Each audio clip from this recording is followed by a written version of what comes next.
Hey, so I just wanted to come on and firstly thank you all. Thank you to all my new subscribers for hearing my words and my ramblings on and thinking you want to join in and sign up for more. Thank you for all the love and support that you bring to me. But I want to speak on and reflect on that one-dimensional phrase saying that you've all seen before across the last 6 years of anyone that speaks out and shares their opinions and their observations upon Harry and Meghan. You've seen it in the comments as you go back and forth of you are just jealous of Harry and Meghan. Now let's pick this apart, because I believe the audience members, the people that Harry and Meghan invited in to spectate all this pain as they played these games, they grew up in humble beginnings. They grew up in a way in which they understand life so quickly, whether it be on a council estate, whether it be in a home with not much wealth. But they character building, they say, don't they? You know, where you grow up in a time where not everything's handed to you on a plate, where you understand so quickly it's down to you to navigate.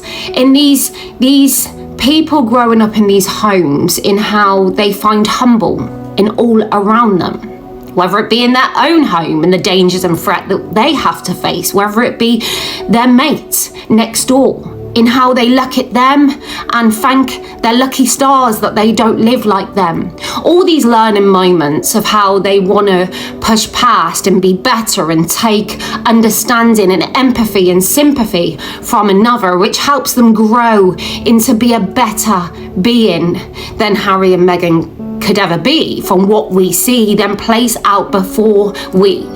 You know, the people looked on and could not believe the sight before their eyes as they came out to declare to the world, you don't understand the pain in our life. And people just looked on and thought, where's your humble?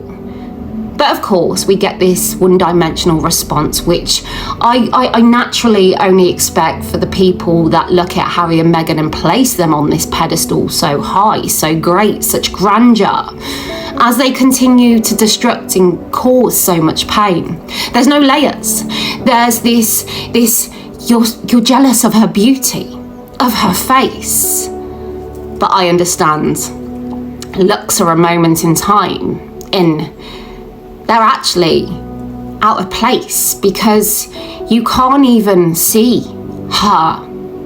You can't even take that beauty in when she's expressed all what's in the inside, because we can't even grasp her pretty face, because sadly we've seen her create so much damage and hate. So the looks, and the fact she's relied on those looks to smokescreen the real actions and behaviours as she speaks on a stage of speaking on behalf of women, on me. I don't think so. That is not a reflection, a true reflection on real equality and what it is to be feminism in all its entirety. You know, you're jealous of their love. I'm not. Because anyone who's truly in love don't feel the need to drag someone else down. They don't feel the need to step on another, because they're happy simply being with each other in their bubble, in their world, in this universe they've created. I'm jealous of the mansions.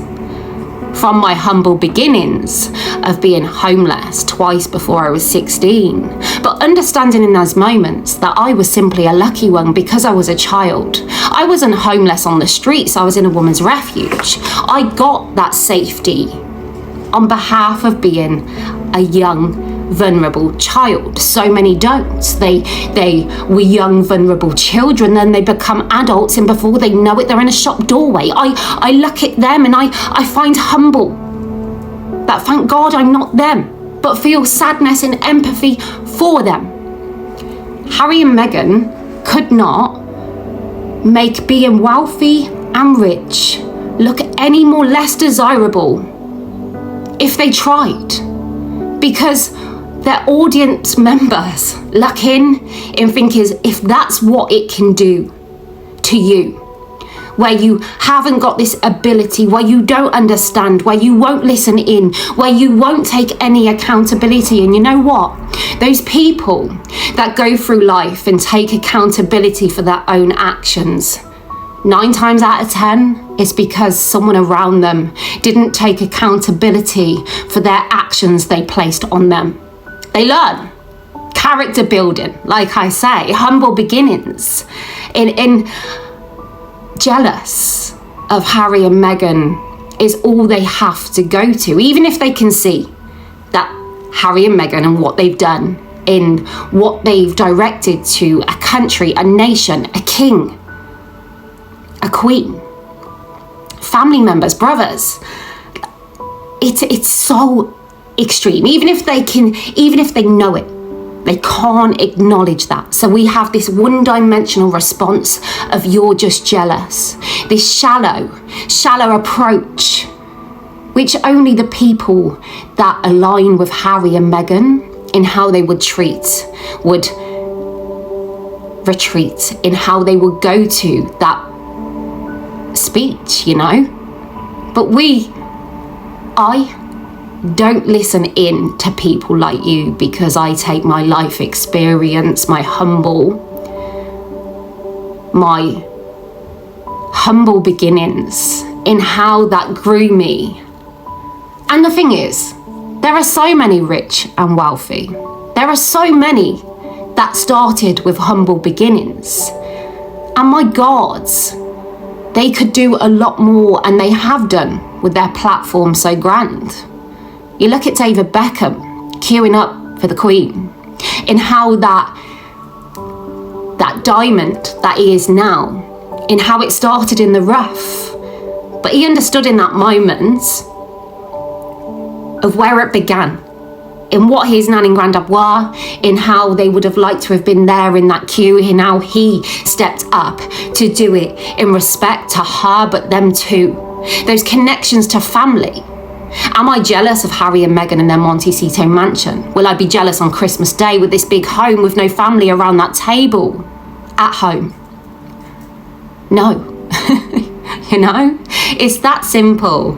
And it's just a bit of rambling on. It's how I see the world. It's how I understand people, danger, threat. And I suppose people could look at me and think, well, you're not very kind for speaking on Harry and Meghan in this way. And believe me, I walk away and I analyse my own mind. But is it okay just to do what they've done? To come out on the main stage and obliterate a family so great? Then just get a free pass because, you know, they preach some more about internet hate? It don't work that way. And as we see with the rich elite and how the country in the UK just wince inside for all our grannies and grandmas facing a winter and the cold, and how we heart for them. It's a bit like we heart for the Queen, that granny who was annihilated in her last days, but worse so, by a family member, by her grandson, on the world stage. And I just give my reactions to that as a people, as a person, like a true movie review, is I say to those people in this one-dimensional response, there are many layers beneath, but you can't see because your only navigation is to see the shallow and the extreme. So you don't bother me, and I'm not jealous of them. I'm quite happy living in my own little world, my own bubble with my husband, because he is, and my family, my universe. And on Christmas Day, I will have my family around as we all share in that day. And that's the difference. And that's why I would never be jealous of Harry and Meghan. So extreme.